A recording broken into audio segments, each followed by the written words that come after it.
Offensive locale. En mai 1917, le général Pétain, devenu général en chef, chercha à relever le moral de l'armée française par des offensives limitées, employant de gros moyens d'artillerie. Le général Fayolle le remplaça à la tête du groupe d'armées du Centre. Une mini-offensive fut lancée sur les deux rives de la Meuse de Verdun. Tous les calibres d'artillerie du général Fagnat, commandant l'artillerie de l'armée, écrasèrent le terrain fortifié par les troupes du Comprenz sur les deux rives de la Meuse, qui font 25 km, entre le bois d'Avaucourt et Bezonvaux. Sur la rive droite, le 20 août, le 15e corps d'armée du général de Fonclare avait pour mission de chasser l'ennemi de Beaumont à Samonieux. De son quartier général à Bras-sur-Meuse, le général Mathieu commanda la 126e division d'infanterie. On le voit ici en présence de son chef d'état-major, le commandant Burat. Cette division s'élança sur les pentes de la côte de Talus, s'empara de Champneuville. Le lendemain, le 55e régiment d'infanterie délogea l'ennemi des ruines de Samonieux. Les Allemands capturés furent internés au camp de Souilly. Le village de Samonieux avait été occupé par les Allemands le 24 février 1916. Après la guerre, deux monuments furent érigés. Le premier construit dans l'ancien cimetière. C'est le monument aux morts. Il évoque les attaques de gaz. Un jeune soldat de bronze a jeté son casque et enfile son masque. Le second est connu sous le nom de monument du Père Barnabé. Au bord de la route, un haut relief représente un vieux paysan appuyé sur son bâton.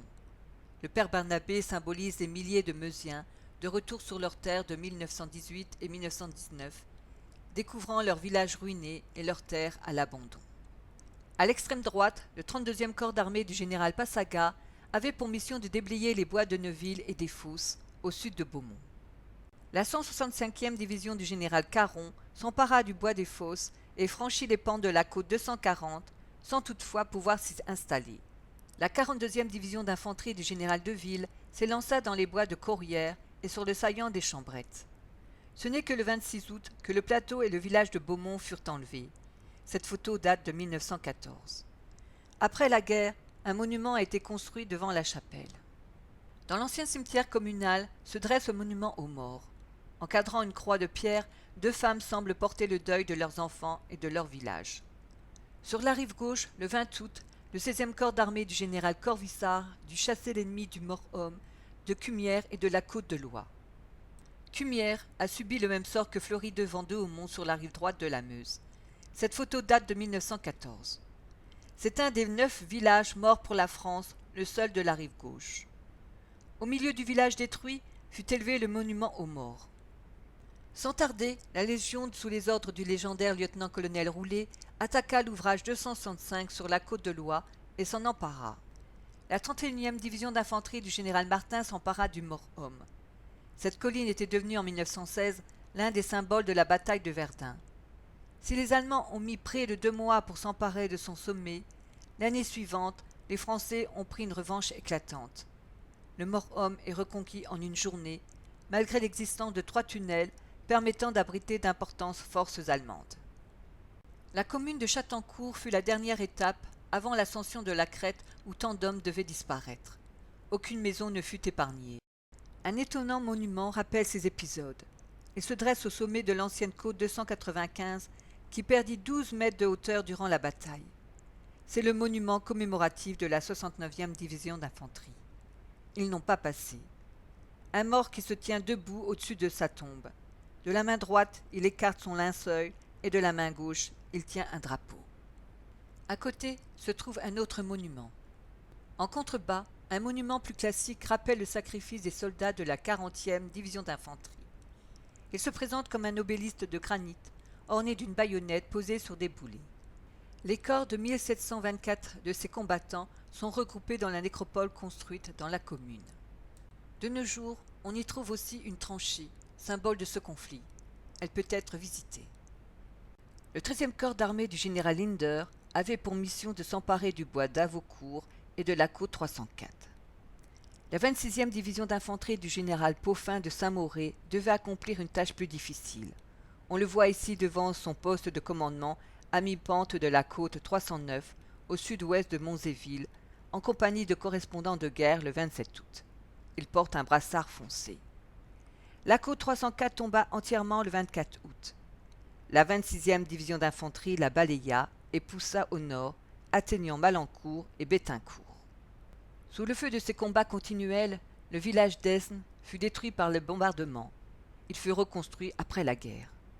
Au sommet de la butte se dresse un grand obélisque sur lequel se détache une croix. Il rappelle le sacrifice de 10 000 morts héroïques dont le sang imprégna cette terre.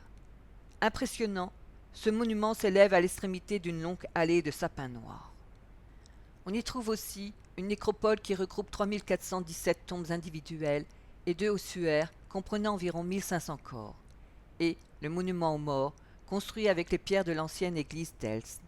Celui-ci est décoré d'un bas-relief qui évoque les difficultés de la renaissance des villages. Le général Persing fut récemment arrivé en France. Néanmoins, l'ennemi se vengea en bombardant le 4 septembre l'hôpital de Vandelincourt. Une stèle a été érigée aux victimes du bombardement.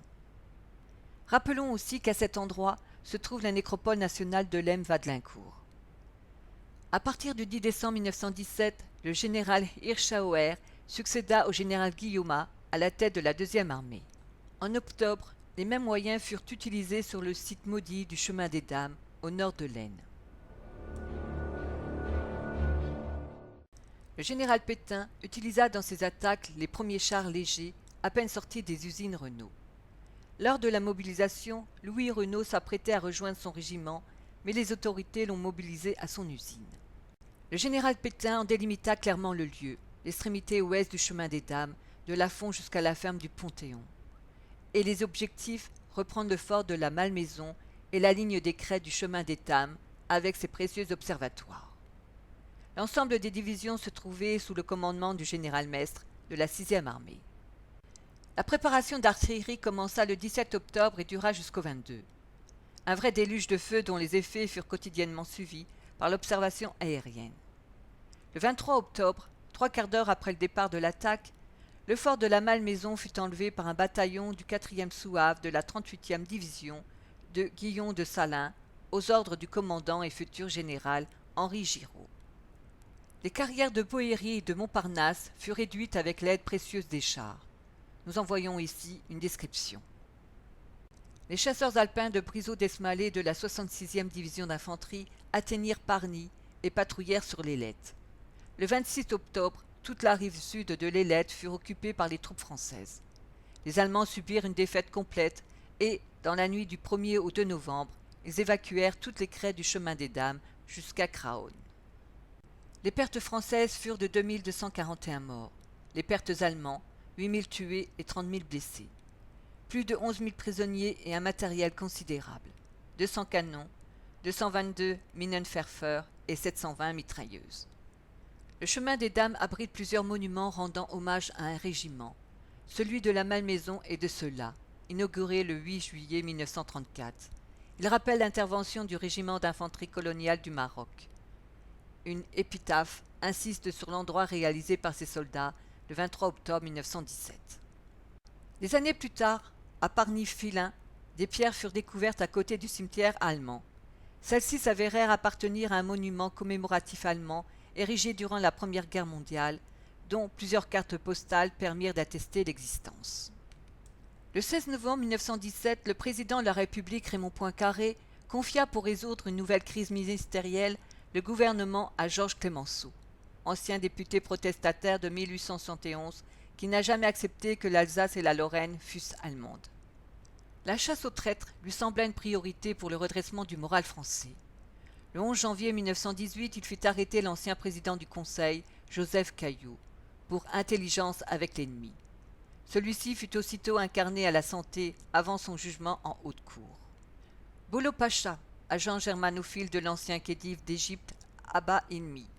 Il fut exécuté dans les fossés de Vincennes. Eugène Almereda, agent allemand et fondateur du journal pacifiste Le Bonnet Rouge. Il fut retrouvé mort dans sa cellule le 20 août. La troublante Mata Hari, originaire hollandaise. Malheureuse en ménage, elle avait divorcé.